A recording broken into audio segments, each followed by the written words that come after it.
Жылкы кыялына, басыгына, сынына, жашына, түсүнө бөлүнөт. Кыялына карата бөлүнүшү. Жүрмал. Ат мыктысы, жүрүшү мыкты, алыскы жолго мингенге тынч жылкы. Жартак, турган жеринен желет. Чарс, азоо чалыш, кыялы чатак. Чакчаңдап турат. Чыңкөр, чөптү аз жейт. Чөп башлап чалат, тандап жейт. Ошондуктан арык көрүнүп, ичке болот. Кабыргасы саналып турат. Көкбаш, жалгыздап, ээнде оттойт. Башка жылкыны сүйбөйт, жолотпой артын салат. Жатак, жоош, кебелтең, кашаң. Качкы, мындай аттарды ээри качкы дешет.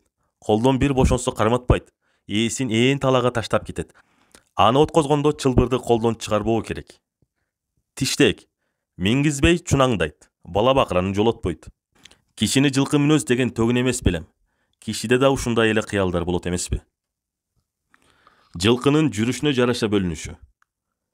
Жылкынын жүрүшү боюнча басык, желет, желе жүрүш, таскак, текирең таскак, кой жорго, чапма жорго деп бөлүшкөн. Жылкыны жагы катуу, чөйчөктүү, ак эттүү, кара эттүү деп да атайт. Сынына жараша бөлүнүшү. Мингич ат, жүк артуучу ат, чабуулчу ат, жоого мингич ат, жорго, күлүк же тулпар деп бөлүшкөн. Бул аттарды колдо кармаган, калгандары жайдыр-кыштыр жайытта багылган. Асылдыгына жараша бөлүнүшү. Тулпар. Эпостордо жана эл оозунда айтылышы боюнча жылкынын алды болгон. Тулпар суу ичмейинче башкасы башын салган эмес. Кишиден жалтанбаган, сырттан мүнөзү болгон, арбаган, талбаган асылдыгы менен бааланган. Буудан. Күлүк, күчтүү, жол билген, ээсин таштабаган жылкы.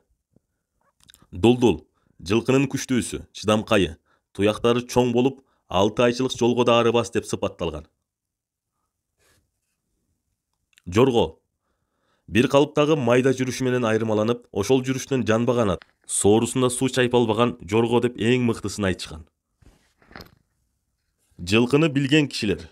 Ар бир кыргыз эле мал киндиктүү болуп, жылкы менен катарлаш, сапарлаш болсо да жылкыга өмүрүн арнаган өзгөчө кишилер болгон.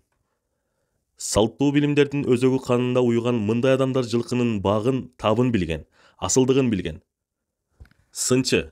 Жылкынын асылдык белгилерин билип, бир көргөндө айырмалап, кемчилигин, артыкчылыгын баамдап сынына жеткен киши. Салттуу билимдердин эң барктууларынын бири. Мындай касиети бар кишилерди алыстан алдырып, кыйыр кездирип издетишкен. Саяпкер. Асыл сапаттуу жылкыларды бапестеп, таптап, аздектеп багып отуруп, күлүк болсо күлүктүгүнө, жорго болсо жорголугуна, тулпар болсо тулпарлыгына жеткире билген киши. Сынчы сынын билсе, саяпкер табын билген. Чакчы. Күлүктөр чабылаарда, жорго салынаарда, ар бирине көз салып, кимиси канчанчы чыгып келерин билип айткан. Күчтүү чакчылар 15-ге чейин жаңылбай айткандыгы санжыралык маалыматтарда, тарыхый окуяларда бар. Тизгин жыяр. Тарыхчылар өз изилдөөлөрүндө ат адам, кентавр деп кыргыздарды белгилегени төгүн эместир. Урматтуу көрөрмандар, бул маалыматтар сиздерге жаккан болсо, бизге катталып, башкалар менен бөлүшкөндү унутпаңыздар. Маалымат интернеттен алынды.